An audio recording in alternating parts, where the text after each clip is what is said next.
de uma forma geral, é isso, gente. Sejam bem-vindas ao fórum. Eu espero que vocês aproveitem muito. A gente pensou tudo com muito carinho. E agora, eu queria dar a palavra para a Mariela, que ela vai dar a primeira palestra para a gente. A Mariela, acredito que muitos de vocês a conheçam, né? Mas ela é jornalista, professora e pesquisadora. E ela trabalha na Fiocruz, na parte de comunicação e saúde, né? Pesquisa e comunicação e saúde. E também ela tem um canal no YouTube com foco na vida acadêmica, né? Então, é isso. Obrigada, Mariela, por estar aqui. E agora é com você. Obrigada, querida. É uma alegria para mim poder contribuir com esse espaço e falar um pouco para incentivar que mais meninas, que mais mulheres tracem a carreira acadêmica, viu? Eu agradeço muito pelo convite, pela confiança em falar de um tema que eu gosto muito de falar. Me ouvem bem e conseguem me ver bem? Sim? Sim. Ai, que bom. Eu preparo a apresentação para guiar minha fala, porque temos apenas 45 minutos e eu sou uma pessoa que falo demais. Então, eu gostaria de compartilhar a tela aqui com vocês. Ok? Acho que eu vou me apresentar agora, não é? Para eu compartilhar. Apresentar a tela inteira. Tá bem. Aí eu fico sem o retorno de vocês, né? Mas vocês estão me falando, estão me vendo bem, estão ouvindo bem, né? Você não consegue ver o chat. Só Tudo as bem. pessoas, só a sua apresentação. Tá bem? Vamos ver se vocês conseguem ver a apresentação? Sim. Tudo certo. Sim, conseguimos. Sim. Como você não consegue ver o chat, se você quiser abrir para perguntas no final, porque eu acho que você não vai ver durante a apresentação, tá bem? Sim, tá bem, tá ótimo, podemos fazer assim. Bom, como já fui apresentada, o tema que me foi designado é esse: buscar uma educação sólida e uma sociedade líquida, o enriquecimento da contribuição feminina nas ciências. E eu começo fazendo a seguinte pergunta para vocês. O que vocês acham que tem em comum o Wi-Fi, um bote salva-vidas, um colete à prova de balas e a cerveja?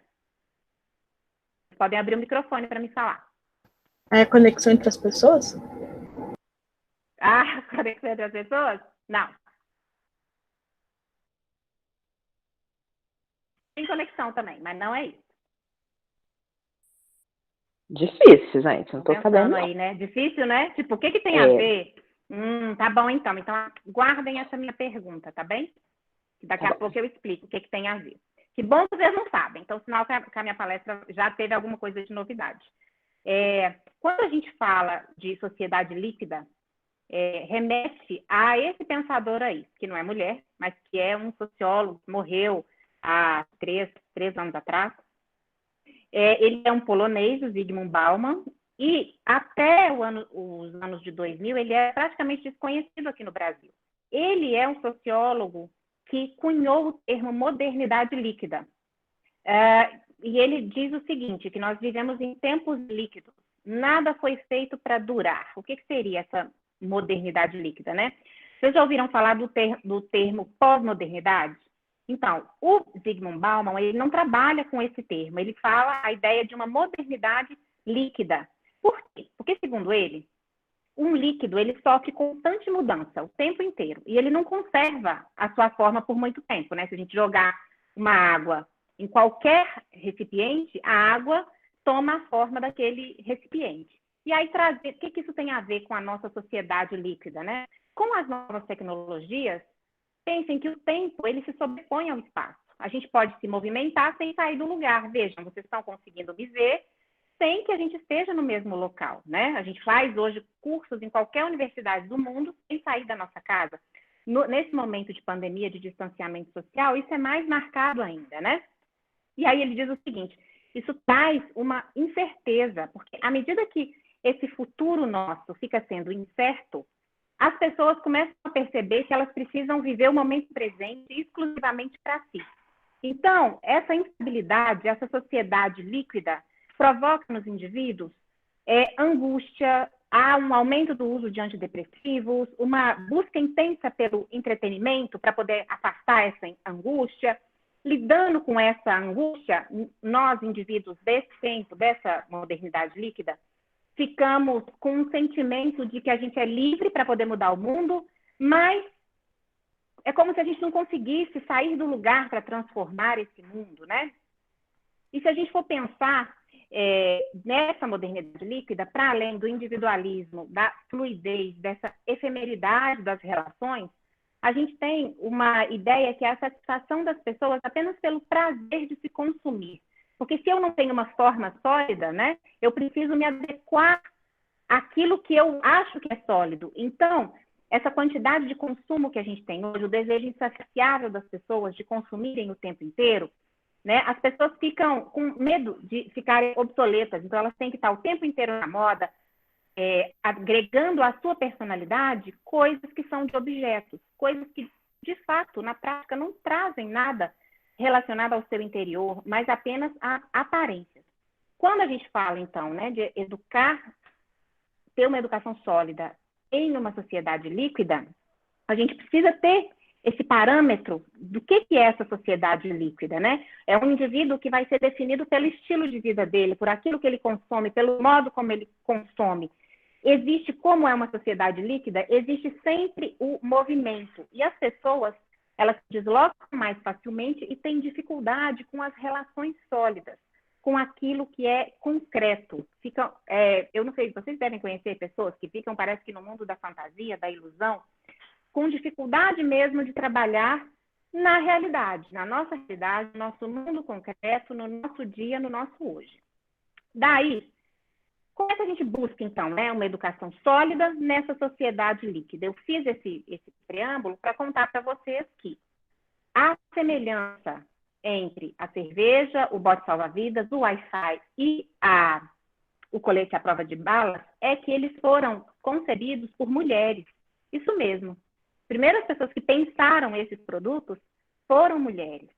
Apesar de, no mundo, menos de 30% dos pesquisadores são mulheres, serem mulheres, existem grandes contribuições sociais das mulheres a partir de pesquisas que são conduzidas por elas.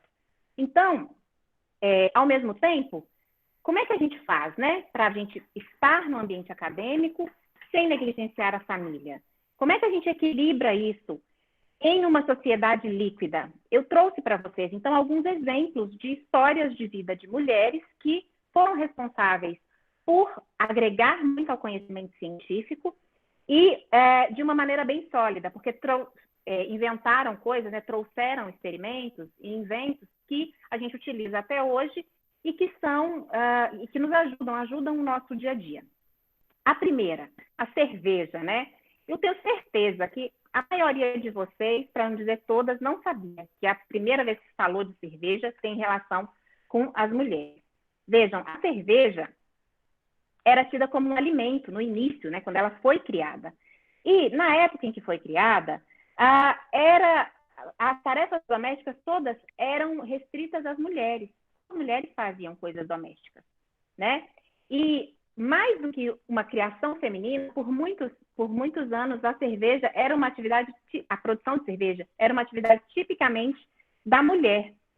Por quê? Porque elas conheciam os segredos das diversas receitas e elas conseguiam fabricar uma bebida melhor do que os homens que se aventuravam nessa seara, porque elas já tinham muito mais experiência com essa atividade de produção de alimentos. E isso data, eu vou contar para vocês aqui, deixa eu catar minha cola, há pelo menos 7.000 anos haviam já conhecimentos especiais e exclusivos que faziam da cerveja uma invenção exclusivamente das mulheres. As mulheres é que administravam as tabernas. Eu trouxe aqui para vocês um exemplo. Ó, essa primeira eu preciso de falar, né? É uma mulher da antiguidade fabricando cerveja. Aqui a gente tem esse quadro que é bem famoso, que seria a Mother Louise, né? Uma alewife, né? Uma mulher com um copo de cerveja na mão. A gente conhece, né?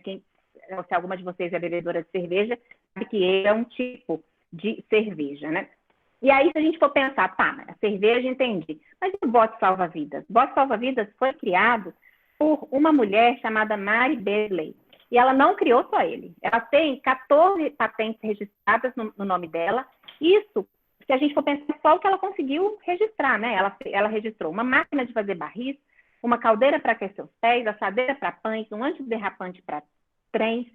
E, vejam, ela é do século XIX, era uma empreendedora norte-americana e ela só conseguiu inventar essas coisas porque ela era dona de casa e ela conseguia perceber que faltavam algumas coisas na casa, faltavam algumas coisas na cozinha. Enfim, ela inventava diferentes itens e aí acabava lucrando com isso. E ela é conhecida, a principal invenção dela, né, que foi conhecida, foi esse bote salva-vidas moderno, que inclusive foi esse modelo de bote salva-vidas que estava no Titanic, que salvou as poucas pessoas que sobreviveram àquela tragédia. Outra mulher que também tem um pé na ciência, um pé muito, muito importante, é essa. O nome dela é Maria Telx. O que ela fez? Ela trabalhava no MIT, no Massachusetts Institute of Technology, nos Estados Unidos, e ela conseguiu capitanear um projeto para conversão de energia solar, em meio à Segunda Guerra Mundial. E aí, esses painéis de energia solar, nesse período, foram fundamentais para a sobrevivência de muitas famílias, nesse período de guerra. E, junto com uma outra arquiteta, ela construiu a primeira casa aquecida completamente com energia solar. Lá na década de 50, ela também trabalhou desenvolvendo um forno solar. Então, assim, é uma mulher que fez uma contribuição importante para a nossa sociedade e que a gente utiliza até hoje a partir dos escritos dela. Outra mulher que também vale a pena vocês conhecerem, a Stephanie Knowles. O que ela fez? Ela fez um colete à prova de balas. É interessante a gente pensar, né, que foi uma mulher que fez esse equipamento de segurança que é usado até hoje. O que ela fez? Ela criou o Kevlar. Kevlar é a principal fibra que é utilizada na fabricação dos coletes à prova de balas. Então, o rendimento desse material que ela conseguiu criar é 5 vezes mais resistente que o aço. Quando a gente pensa também no computador que a gente está usando, que vocês estão usando para poder falar comigo, né, para eu falar com vocês, quem fez as primeiras experiências na área da computação foi uma mulher, foi uma cientista da computação, e eu coloquei aqui alguns dos apelidos dela no período em que ela fez essa criação. Foi entre as décadas de 40 e 50. Ela trabalhava na Marinha dos Estados Unidos e ela desenvolveu a primeira linguagem de programação que foi adaptada para o idioma inglês, que se chamava COBOL, por isso que um dos apelidos dela é Vovó do COBOL. Porque ela que desenvolveu a base dessa criação. Nessa foto, a gente vê ela com um dos primeiros computadores, né? Vejam, o tamanho de um primeiro computador. E eu acho que é muito bonito a gente ver uma mulher ao lado dessa máquina, bem na década de 50, uma época que as mulheres nem iam tanto assim para a universidade, enfim. Ainda na área de computação, a gente tem a Ada Lovelace. Quem que é essa? De onde que ela surge, né?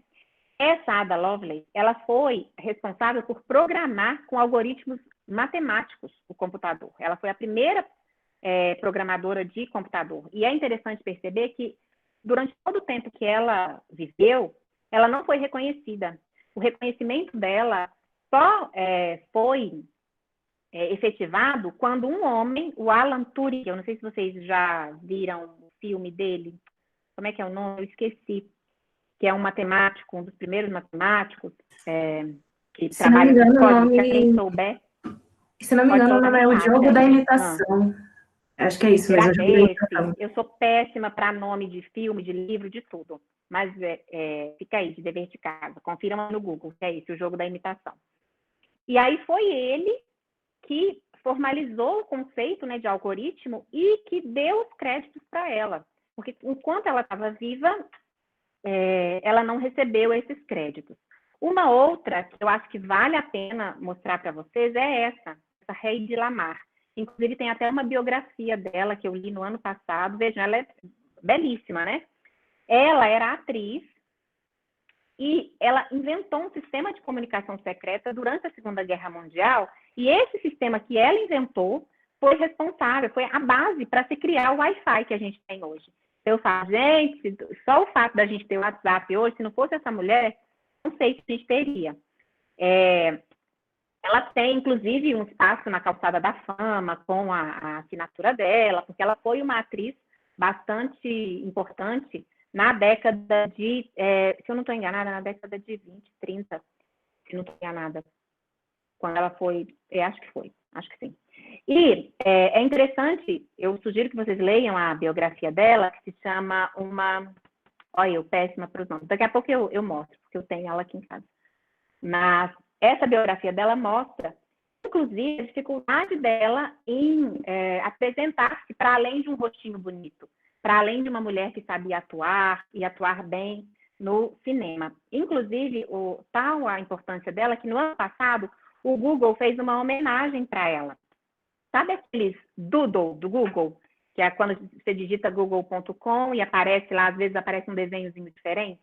Então, no ano passado, o Google fez um doodle diferente para homenageá-la. Eu coloco aqui no chat, assim que eu conseguir ter acesso, eu coloco o link para vocês acessarem, porque eu acho que vale muito a pena. Aí agora, mais perto da nossa realidade, né, eu trago a Shirley Ann Jackson. Quem foi essa? Ela, na década de 90, ela foi a primeira mulher a presidir a Comissão Reguladora Nuclear dos Estados Unidos. Desculpem meu erro de português aqui, erro de digitação, na verdade. Ela foi a primeira mulher a presidir essa comissão e foi nomeada pelo presidente Bill Clinton nessa época. Para vocês terem uma ideia, ela tem 45 doutorados honorários. Eu fiz doutorado já, gente, demora 4 anos. É claro que ela não fez os 4 anos de todos esses doutorados, porque o doutorado honorário é quando uma outra instituição te outorga um título mediante a quantidade de contribuição científica e tecnológica que você fez ao longo da sua vida. Ela tem só 45 doutorados. Ainda, né, já trazendo bem mais para o nosso período atual, eu gosto muito da história dessa mulher, a Dian Fossey. Ela é conhecida como a mulher amiga dos gorilas da montanha. Ela é uma americana que ela fez muitos inimigos, especificamente lá na fronteira da República Democrática do Congo, com Ruanda e Uganda. Se vocês puxarem pela memória na história, é um território de conflito, né, devido aos diferentes povos que disputam territórios ali. E ela preservava, ela é bióloga, trabalha com a preservação ambiental desses gorilas, e ela comprou muita briga com os caçadores de gorilas, com aqueles que estavam interessados em matar esses animais, enfim. E é interessante que na história dela, a gente consegue perceber que ela tinha métodos nada ortodoxos para poder afugentar os caçadores, né? Aquelas pessoas que buscavam mesmo uma extinção dos gorilas da montanha, porque segundo os cálculos dela, se ela não fizesse nada, no fim do século passado já não teria mais gorilas da montanha. E aí, trazendo para o Brasil, né? Porque vocês podem falar, você está falando muito de outros países, mas e no Brasil? O que a gente tem no Brasil? A gente só tem gente de fora? Não. Eu trago alguns exemplos que são bem recentes, para a gente poder pensar essa contribuição feminina na ciência. Se vocês estão de olho no noticiário, vocês já a conhecem. Ela está bastante em voga no noticiário nacional e internacional. Ela trabalha na USP, é Esther Ferreira Sabino, e ela é líder da equipe de sequenciamento genético do coronavírus aqui no Brasil. Ela não faz isso sozinha, obviamente, ela é a líder de uma equipe, mas é um orgulho imenso a gente pensar que entre os pesquisadores que estão nessa linha de frente do coronavírus, quem trabalha com o sequenciamento genético, quem fez, né? Quem está fazendo, liderando a equipe, é essa mulher, a Esther Ferreira Sabino. Tem um outro exemplo também que eu gosto muito, puxando a sardinha para o meu lado bastante, que é uma colega de trabalho, lá da Fiocruz, a Celina Turci, e vocês devem lembrar-se dela na época do Zika vírus. Ela liderou a equipe que comprovou a associação entre o vírus Zika e os bebês com microcefalia, não sei se vocês vão lembrar. Mas, inclusive, agora, se eu não estou enganada, foi no início do ano, o Maurício de Souza fez uma homenagem para ela, desenhando-a e colocando-a num hall. Eles têm o Maurício de Souza Produções tem um projeto na área de apresentar feitos de mulheres ao longo da história. E aí ela está nessa galeria como sendo a primeira cientista brasileira que comprovou essa associação entre o Zika vírus e os bebês com microcefalia. Também, acho que é importante destacar para vocês, a presidente da instituição que eu trabalho, a presidente da Fiocruz, porque ela está à frente do acordo para a produção de vacina do Covid-19 aqui no Brasil, que inclusive foi assinado recentemente, demais, a Nízia Trindade Lima, que inclusive ela não é de uma área, de uma ciência hard, ela é de uma área, ela é socióloga, então ela é pesquisadora na área de ciências sociais, ela é a primeira mulher a chefiar a Fiocruz em 120 anos. Então, acho que merece esse destaque aqui na minha fala. Para vocês terem uma ideia, inclusive, na Fiocruz, a maior parte dos pesquisadores é mulher. A gente tem 57% da nossa força de trabalho que é mulher. E aí eu quero problematizar com você o seguinte: o Prêmio Nobel, que é o prêmio mais importante da área científica mundial, dos mais de 900 prêmios entregues até hoje, só 51 foram feitos para as mulheres. Foram feitos não, né? Foram conquistados por mulheres. Isso é pouco, se a gente olhar em números absolutos, mas a gente tem que lembrar que até pouco tempo atrás, as mulheres nem tinham acesso à universidade. Então, eu olho para esse número de 51 e penso que bacana, porque 51 mulheres conquistaram esse prêmio e a tendência é que a gente aumente cada vez mais o número de conquistas, dado esse aumento da mulher, da contribuição da mulher na ciência. Falando em prêmio Nobel, eu não poderia deixar de falar com vocês da Marie Curie. Vocês devem lembrar, devem já ter visto fotos dela com um tubinho de ensaio, assim. Vocês conseguem me ver de alguma forma? Eu estou gesticulando tanto no quadradinho embaixo, talvez vocês consigam? Ou não? Sim, sim. Consigo, sim. Tá bem. É porque vocês estão vendo que eu gesticulo, né? Só para ver se eu não estou gesticulando à toa.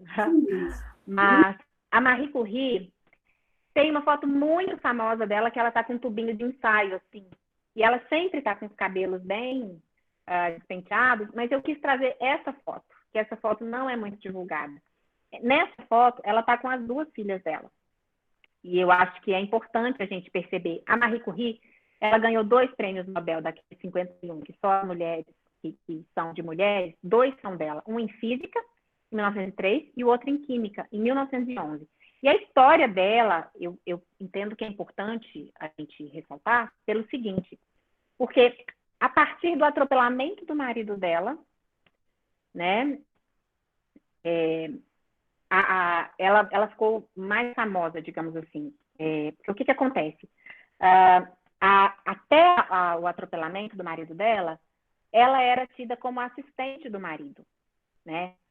Só que depois se observou que ela era tão pesquisadora quanto ele.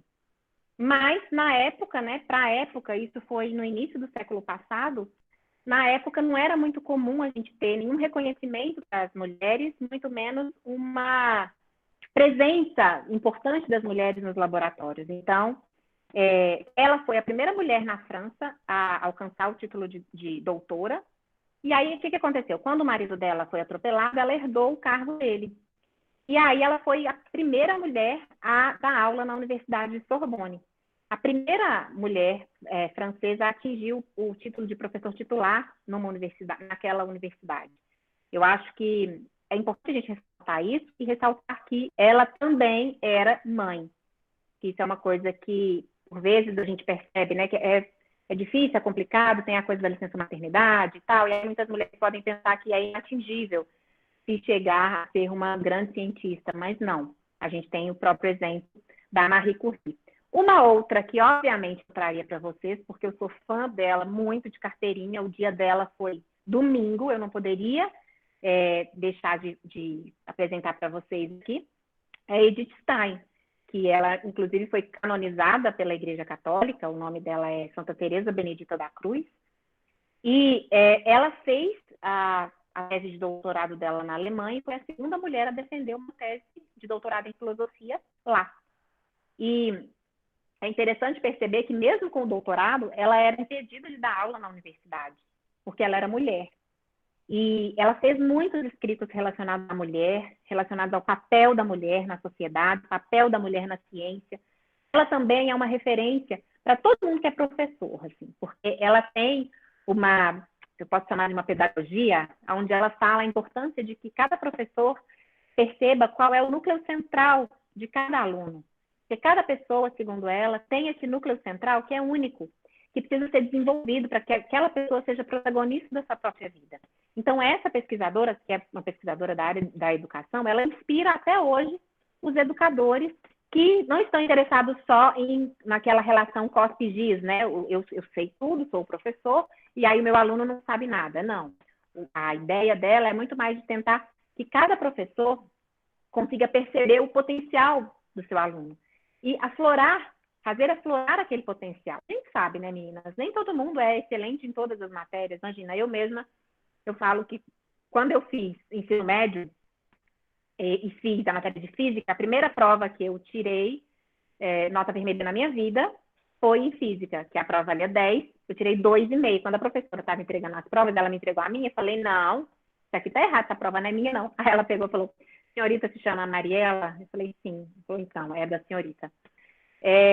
Nem todo mundo precisa saber todas as matérias muito, muito bem. Você sempre vai ser melhor em uma e não tão boa em outra. E a Edith Stein fala disso, dessa necessidade de você despertar o potencial do aluno, aquilo que vai ser, onde ele vai ser melhor, o que ele vai fazer de melhor, a partir do conhecimento desse núcleo central.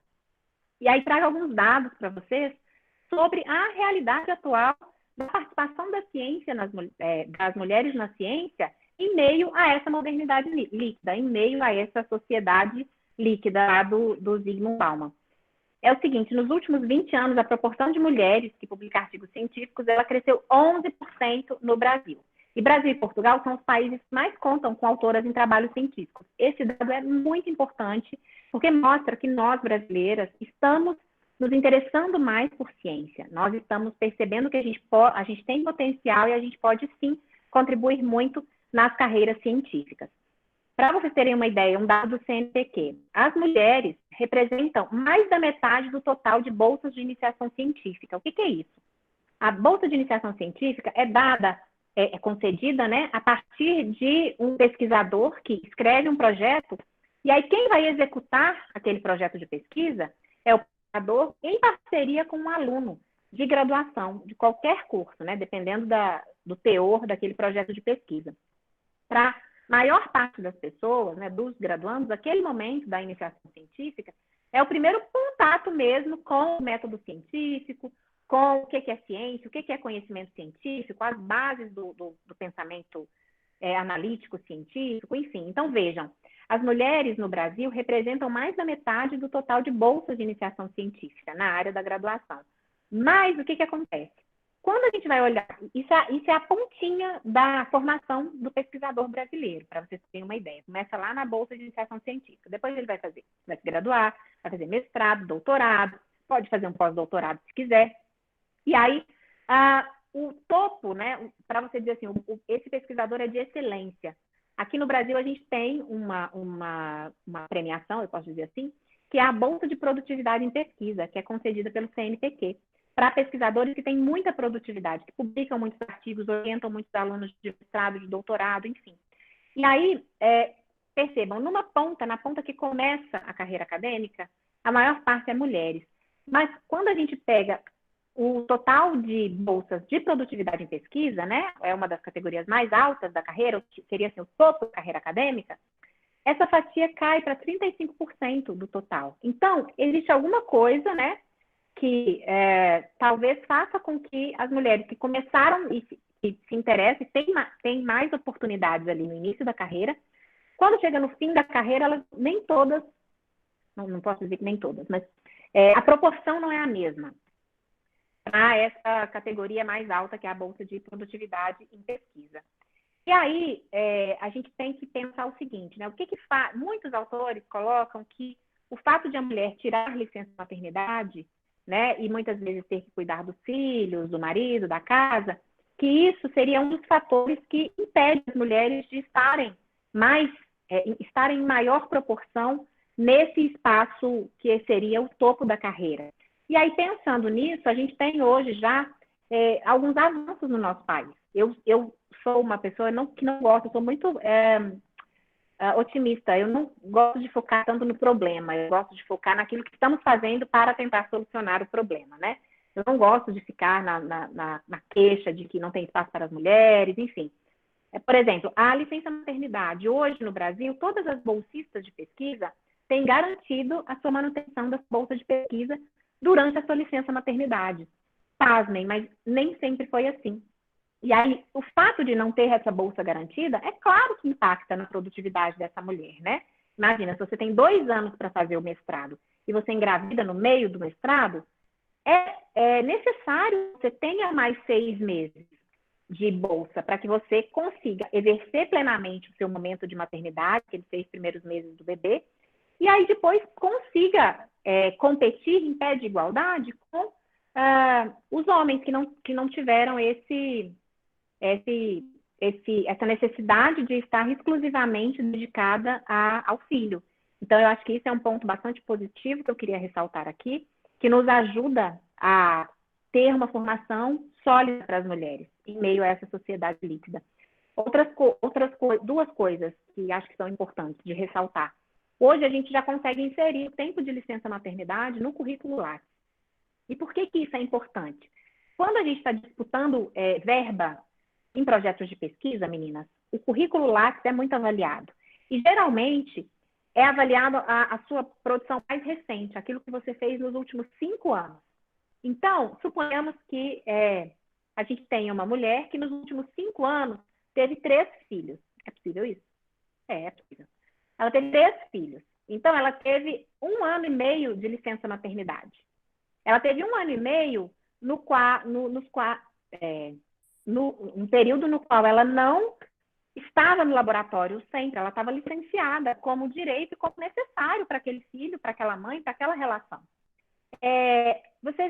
Não é justo que ela tenha 1 ano e meio que ela não fez nada na área acadêmica, contabilizado da mesma forma que um cara que ficou 5 anos produzindo e com esse 1 ano e meio. Então, nesse caso, a gente já tem, com essa inserção do tempo de licença maternidade no currículo Lattes, que é o espaço que agrega os currículos de todos os pesquisadores brasileiros, a gente já consegue fazer com que se minimize um pouco e proteja essa licença maternidade dessa mulher, dessa mãe, entendem?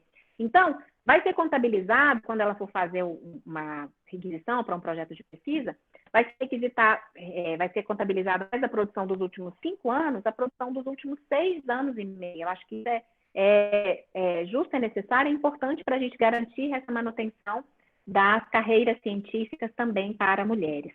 Também ressalto uma data, 11 de fevereiro, que acho que desde o ano passado ou do ano atrasado tem se comemorado em todo o mundo, como sendo o Dia Internacional das Mulheres e Meninas na Ciência. E aí, nessa data, todas as instituições de ensino e de pesquisa têm programado atividades diferentes para serem realizadas, voltadas para a divulgação das carreiras científicas para as meninas. Aqui na Fiocruz, a gente fez esse ano um evento, e foi logo antes das ações de distanciamento social, né? Eu falar, graças a Deus. Foi um dos nossos únicos eventos presenciais que a gente conseguiu fazer. A gente trabalhou com 180 meninas de diferentes escolas públicas de Brasília. A gente levou-as até lá, com alimentação, com transporte, e pudemos apresentar para elas tudo que as nossas pesquisadoras fazem. Então, eu dei uma oficina sobre produção de sentidos na mídia, né? Essa coisa delas quererem ser blogueiras, youtubers, etc. Mas e você? O que você faz? Em que medida você está só copiando as outras pessoas ao invés de ter a sua própria história? Aí a gente teve também oficina na área de saúde da mulher, oficina na área de alimentação e nutrição, enfim, para poder apresentar para essas meninas atividades de ciência e tecnologia e mostrar para elas que, assim como nós, mulheres, estamos hoje em carreiras acadêmicas, científicas, elas também têm essa opção. Na ocasião, a gente, inclusive, fez um concurso de ilustrações, onde meninas de todo o Distrito Federal puderam ilustrar o que é ser uma menina na ciência, ser uma mulher na ciência. A gente teve uma premiação que ainda a gente não pagou ainda por causa do distanciamento social, porque o prêmio é uma viagem para o Rio de Janeiro para conhecer a sede da Fundação Oswaldo Cruz, conversar com as pesquisadoras lá, enfim. Porque aqui a gente não tem pesquisa de bancada, né? Só lá que tem.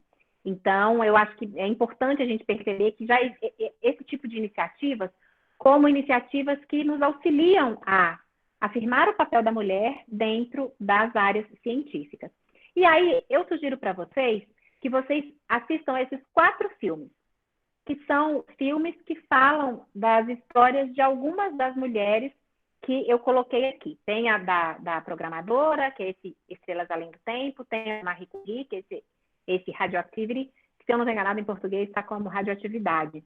Tem o filme da própria Edith Stein, que inclusive ele está no YouTube inteiro, e esse Nas Montanhas dos Gorilas, com a ativista e pesquisadora na área de proteção animal. Eu trago isso porque penso que é importante a gente entender que arte, cultura e ciência combinam, fazem da ciência algo mais palpável para nós. Por vezes a gente pode acreditar que ciência está lá longe, é só o cientista bem longe lá, malucão, com um jaleco branco, enfim, e não. Nesses filmes mostra como essas mulheres foram mulheres da vida real, com os seus... Eles romanceiam, né, claro, e aí tem sempre um romance com alguém, enfim, mas a ideia dos filmes é trazer um pouco essa ideia de que mulheres, como nós, também foram cientistas, grandes cientistas, assim como nós também podemos ser. E aí, acho que é importante a gente perceber o seguinte, já finalizando a minha fala, que eu acho que o meu tempo está quase acabando, né, se eu estou contabilizando direito aqui. Acho que é importante a gente perceber o seguinte, que em meio a essa sociedade líquida, lá do Bauman, que eu coloquei no início, a mulher e a sua sensibilidade, a sensibilidade feminina, fazem a diferença para uma educação sólida, para uma educação de base, uma educação que seja firmada em valores, firmada em virtudes.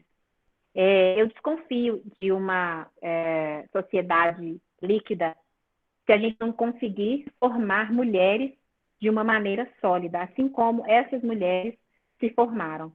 E, para finalizar, eu deixo essa frase de Edith Stein para vocês, que eu gosto muito, acho que é um dos meus nortes assim, do meu trabalho. A mulher pode fazer sentir em toda parte os efeitos do seu valor peculiar e obter ótimos resultados, independente da profissão que ela exerça. Onde ela estiver, pode sustentar, aconselhar, ajudar.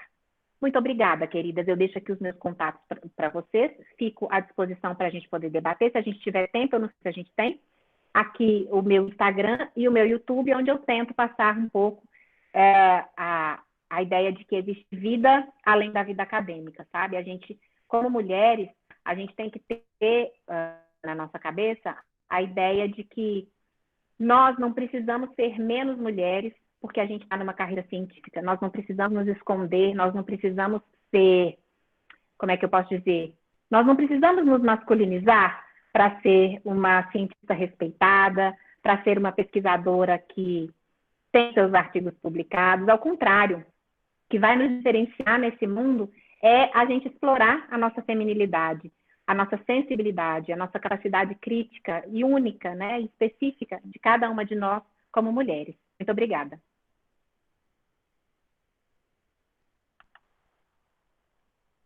Passei do tempo? Meu Deus, será que passei? Não, temos tempo ainda. Muito obrigada, Mariela. Eu achei muito incrível, assim, tudo que você trouxe pra gente. E agora, assim, se alguém quiser fazer alguma pergunta, temos algumas aqui também. Deixa eu ver aqui. Assim, tá aqui. A Raquel perguntou, escreveu assim, gostaria de saber se a Mariela já enfrentou alguma situação difícil por ser mulher na academia. Se sim, pode contar pra gente? Não que eu me recorde, sabia? E se passei, não foi uma coisa que me marcou. Assim. Como eu disse para vocês, eu acho que eu sempre busco, como eu sou muito otimista, eu sempre busco ver sempre o melhor de todas as situações. E aí eu não me lembro, de verdade, assim, em termos de machismo, você diz, alguma coisa assim, eu não me recordo, sabia? E se passei, devo ter saído muito bem, porque não é uma coisa que tenha me marcado a ponto de eu me lembrar e, ai meu Deus, isso aconteceu comigo, assim, não. Se eu lembrar, eu conto, mas eu acho que não. Mas conheço experiências Por exemplo, tem um vídeo no meu canal, foi um dos primeiros vídeos que eu fiz, que é sobre maternidade e vida acadêmica, que eu fiz a partir de um relato de uma super amiga minha, que me contou que quando contou para o orientador que estava grávida, ele passou a assediá-la, pedindo que ela terminasse o mais rápido possível, que ela não poderia ter feito isso, que ia estragar a carreira, enfim. Um discurso completamente idiota e sem sentido, no meu ponto de vista, e assediador mesmo, né? Não faz o menor sentido você querer limitar uma pessoa por ela ser mãe, ou por ela estar gestante. Ao contrário, eu não sou mãe ainda, mas eu acredito que a maternidade amplia os horizontes das mulheres, ao invés de restringi-los.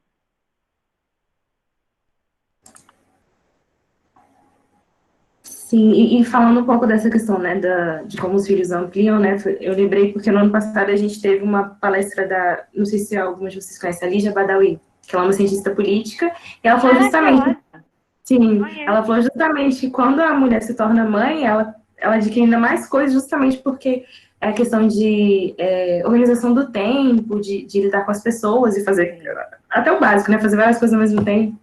Então, são coisas assim, que muitas vezes só as mulheres conseguem fazer aquilo, né? E são experiências que elas adquirem só depois de serem mães, né? Então, certamente. é justamente se você for isso. parar para pensar, se você quer que alguma coisa seja bem feita, para quem você dá? Você dá para a pessoa que não está fazendo nada ou para a pessoa que faz várias coisas? Está cheia de trabalho. Se você quer que saia o negócio, você nunca vai dar para uma pessoa que não faz nada. Ou que está com muito tempo livre, porque o negócio não vai sair. Sim. Então, uma mulher, uma mãe, né, que já tem essa coisa, né, e eu acho que a maternidade dá mais esse aprendizado, né, em relação à organização do tempo e produtividade, enfim, porque a mulher acaba tendo que se desdobrar em outra função de outro ser, né? Sim, exatamente. Deixa eu ver aqui. A Julimar pediu para contar um pouquinho da sua história na ciência. Então, geralmente, nas palestras, eu começo contando a minha história. Mas, como o tempo era curtinho, eu fiquei com medo. Eu falei, nossa, tem história de tanta mulher importante para poder contar, eu vou preferir contar delas. Mas, bom, jamais, quando eu estava na graduação, acho que a maior parte de vocês deve estar na graduação, na pós-graduação, quando eu entrei para fazer jornalismo, eu jamais imaginava que eu ia cair numa instituição de ciência e tecnologia. Quantos anos eu me formei, gente? Quase 20 anos depois, né? Eu queria ser jornalista para aparecer na televisão. Assim, eu queria ser jornalista do Jornal Nacional, né? Para substituir a Fátima Bernardes. Na época era uma coisa quase impossível. Pensar, nossa, ninguém nunca vai substituir a Fátima Bernardes. E aí, quando estava fazendo jornalismo e fui fazer as cadeiras de televisão, eu tive pavor, eu achei horrível. Eu não queria trabalhar com aquilo de forma alguma. Fiz uma disciplina chamada jornalismo científico e odiei. Achei que não tinha nada a ver. E aí, à época, quando eu fazia estágio em telejornalismo, meu estágio era de graça, não pagava nada, eu recebi uma proposta para trabalhar como estagiária remunerada no Centro de Tecnologia da Universidade. E aí, eu era uma pessoa que só comia o que estava no restaurante universitário a maior parte do tempo, porque eu tinha bolsa de alimentação, eu morava no alojamento da universidade, porque eu não tinha dinheiro para aluguel, e quando me falaram que eu poderia fazer o estágio e ganhar um dinheirinho, mas eu fui na hora. Mesmo sem ter o menor interesse no jornalismo científico, eu fui pelo dinheiro, porque eu falei, nossa, e também porque eu não sabia nada de assessoria de imprensa, falei, vou aprender demais nesse lugar. E aí, com essa prática profissional, eu me apaixonei pelo jornalismo científico. Tanto que o meu TCC foi nessa área. Assim que eu me formei, no dia da minha formatura, eu recebi a proposta do meu chefe de efetivação e rapidamente fiz a inscrição num processo seletivo da Unicamp para fazer a especialização em jornalismo científico lá. Eu até contei um pouco no resuminho que eu fiz para vocês, né? Os meus perrengues para poder ir para Campinas e voltar para Viçosa, onde eu trabalhava, toda semana. E aí, durante a especialização, eu conheci o meu orientador, o que foi o meu orientador de mestrado, o doutor Arão. E aí ele já tinha orientado uma jornalista na linha de ginecologia e obstetrícia. Ela tinha feito uma análise sobre a menopausa na imprensa.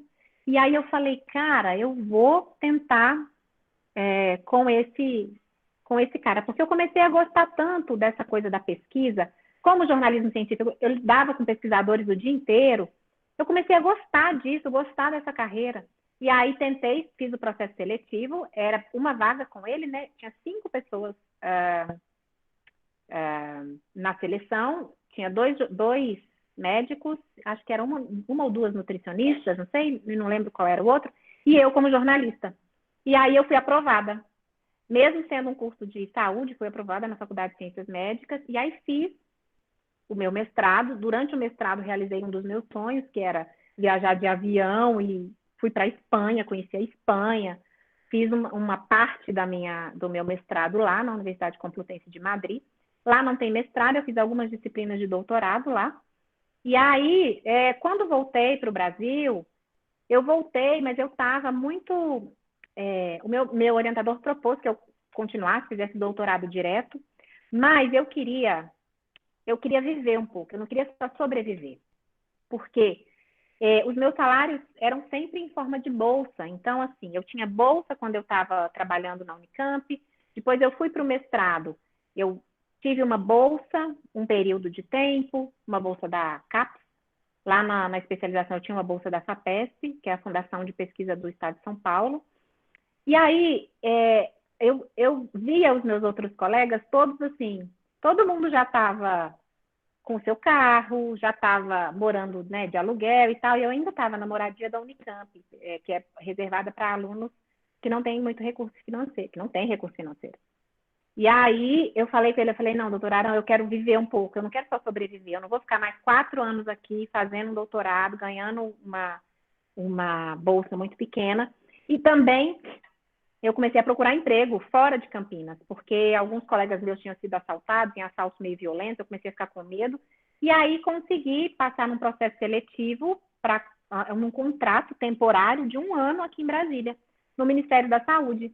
E é engraçado, porque estou contando para vocês e fico até lembrando com um carinho grande, porque na época eu ganhava a bolsa de mestrado de R$ 1.200, gente, na época, ou 1.100, não lembro.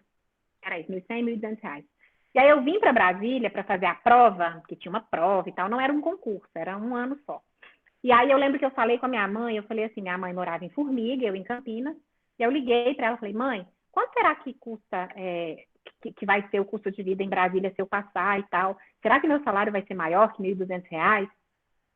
E aí a minha mãe falou assim, minha filha, mas vai ser Brasília.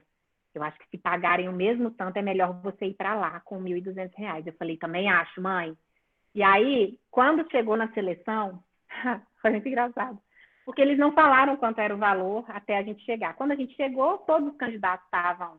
Foi meio que uma entrevista coletiva, todos os candidatos iam contando suas experiências e tal. E aí a mulher falou assim, olha, e aí vocês vão receber uma bolsa de pesquisa, vocês vão ser contratadas por 1 ano no valor de R$ 4.500. Eu quase caí da cadeira, gente, porque eu estava crente, tipo, uma pessoa que não tinha quase recurso nenhum, e eu tô aqui há mais de 10 anos atrás, R$ 4.500.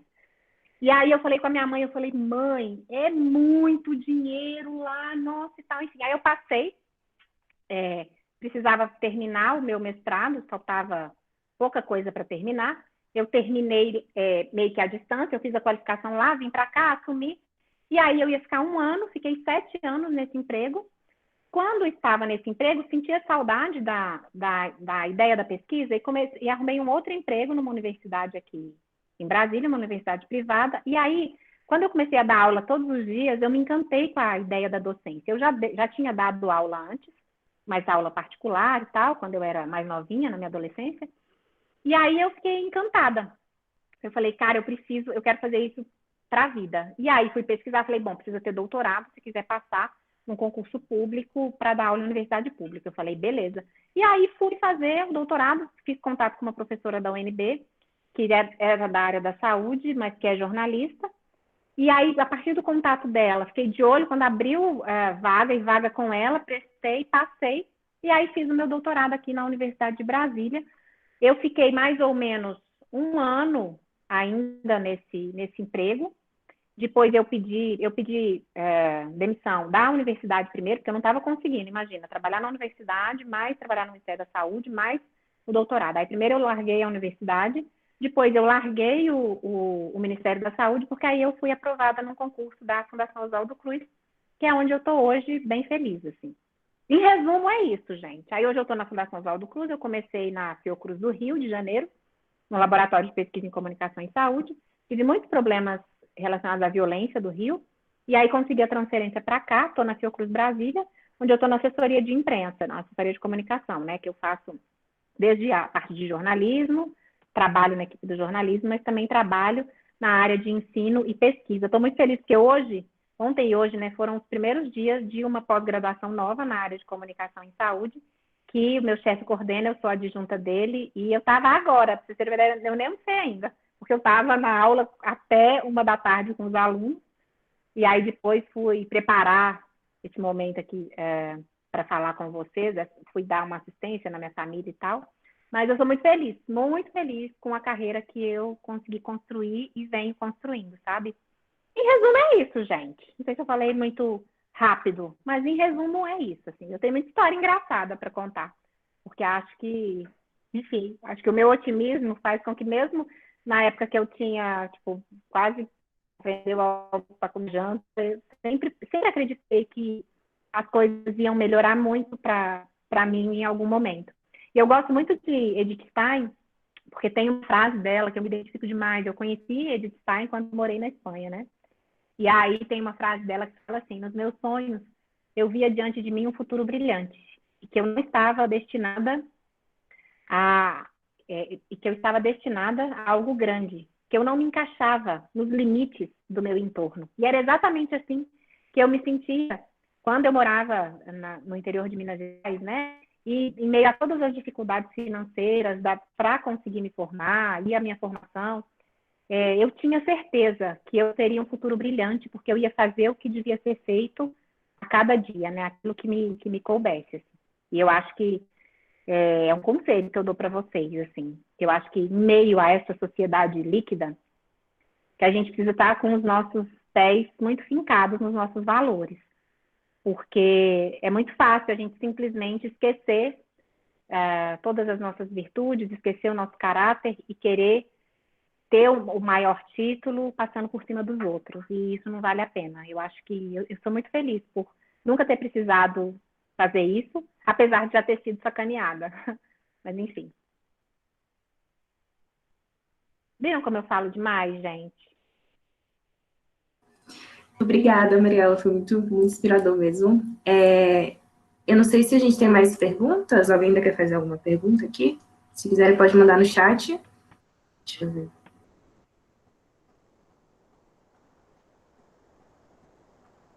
Acho que não temos mais pergunta, mas, de novo, muito obrigada, Mariela. É isso, muito obrigada, foi muito bom. Tem nem palavras depois. Eu que agradeço, gente. Eu acho que é muito bacana poder falar disso, assim. Sabe que eu brinco com o meu chefe, eu falo, cara, tem coisas que eu faço hoje que eu achava que eu ia fazer só quando eu estivesse bem idosa. Tipo isso, assim, né? Poder contar um pouquinho e espero que tenha inspirado vocês a seguirem as carreiras na ciência. No que precisarem, podem contar comigo, tá? Tem os meus contatos, podem contar comigo. Se quiserem fazer mestrado, eu sou professora do mestrado da Fiocruz. Eu tenho uma disciplina na área de comunicação, saúde e sociedade, que vai ser online agora, né? Por causa da pandemia. As que abrem vagas para alunos especiais no fim do mês que vem. Quiserem estudar com a gente. E se quiserem mandar perguntas no meu Instagram, para o meu YouTube, eu também respondo e fico à disposição, tá bem? Gente, eu queria muito agradecer a Mariela, porque ela é uma inspiração na vida, sério, muito obrigada. Eu fiquei super emocionada mesmo, a Luísa me perguntou, você tá chorando? Eu falei, cara, não consigo, tô chorando mesmo, que eu sou dessas, emocionada. Então, muito obrigada, viu, Mariela, você contribuiu muito, trazendo todas essas histórias das mulheres, e trazendo a sua história também, porque eu perguntei, porque eu acho importante a gente... colocar um pouco de si, né? E eu sou, assim, muito suspeita porque eu te admiro demais, mas a gente agradece muito e toda a coordenação, né, esperou muito esse momento e a gente está muito feliz e a gente pode perceber pelo chat, né, quantas pessoas foram agraciadas e maravilhadas pelas suas palavras. Então, muito obrigada. E esteja sempre bem-vinda. Sempre, tudo que você quiser, pode falar. Uma coisa? Pode. É porque a Ana Cecília está perguntando aqui se hoje em dia vale a pena seguir vida acadêmica, que já ouviu muitas histórias desestimulantes. Então, vou te dizer o que eu digo sempre. Sempre as pessoas me perguntam isso nas minhas redes sociais, sempre. E o negócio é o seguinte, gente. Os governos passam, o seu conhecimento fica com você. Acho que você tem que pensar se você tem o perfil para a vida acadêmica, se você gosta de estudar, você gosta de compartilhar seu conhecimento, você é curiosa, você tem interesse em contribuir com a sociedade, você tem disposição, né? Porque, assim, não necessariamente porque você está na carreira acadêmica, você vai ser aquele trabalhador 40 horas semanais. Estou contando para vocês, por exemplo, hoje eu estou trabalhando desde 8h30 da manhã até 1 da tarde, e é sábado, né? E aí agora, isso aqui eu também considero um trabalho, então eu estou trabalhando, né, em pleno sábado. Eu penso que você tem que entender que, independentemente do governo, hoje a gente está com um governo que tem algumas ações que tiram recursos de um lugar para botar em outro, e o recurso que está sendo tirado, parte é da ciência, né? Você tem que pensar o seguinte, que o conhecimento que você adquirir, ele vai ficar com você. O que eu falo para os alunos, que é muito importante, é que você precisa traçar uma estratégia de vida acadêmica. Não acredite que depois que você, tipo assim, se você fizer graduação, mestrado, doutorado, você ficou, então, pelo menos 10 anos estudando. Se você não fez nenhum estágio, se você nunca trabalhou nesse período, não acredite que você vai sair na rua, balançar seu diploma e vai chover emprego para você, porque não é assim, você precisa ter uma estratégia. A vida acadêmica não é só a área de concurso público, não é só dar aula em universidade, tem a vida acadêmica voltada para empresas, para a indústria, e acho que você tem que pensar, e tem muitos acadêmicos que estão empreendendo hoje, criando as suas próprias empresas. O importante é você seguir com uma estratégia. Não seja mais um que espera que o Estado tem a obrigação de te dar um emprego porque você tem um doutorado. Não, no Brasil, se eu não estou enganada, são milhares, não, com certeza, não estou enganada não, são milhares de mestres e doutores que são formados todos os anos e não são abertas milhares de novas vagas para esses doutores. Da mesma forma que não são abertas milhares de vagas para os graduandos. O mercado tem vagas para quem gera algum valor, né, na economia que a gente vive. Então, você precisa pensar nisso. Qual é a minha estratégia para gerar valor e para, de fato, ter algum reconhecimento, né? Assim.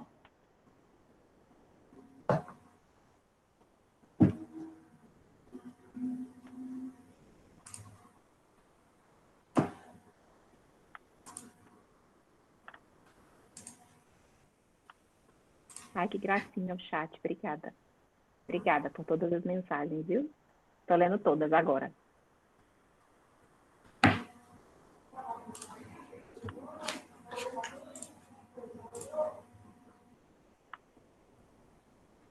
E aí, gente, o que eu faço? Vou embora? Eu tenho que fechar? O que eu faço? Então, a gente vai fazer um intervalo rapidinho antes da próxima palestra. E aí, enquanto isso, a gente vai passar alguns vídeos que a gente tem da Guadalupe, até do trabalho dela e da vida dela. Então, mas de novo, muito obrigada, Mariela. Obrigada, meninas. Fiquem com Deus. Aproveitem. Deus também.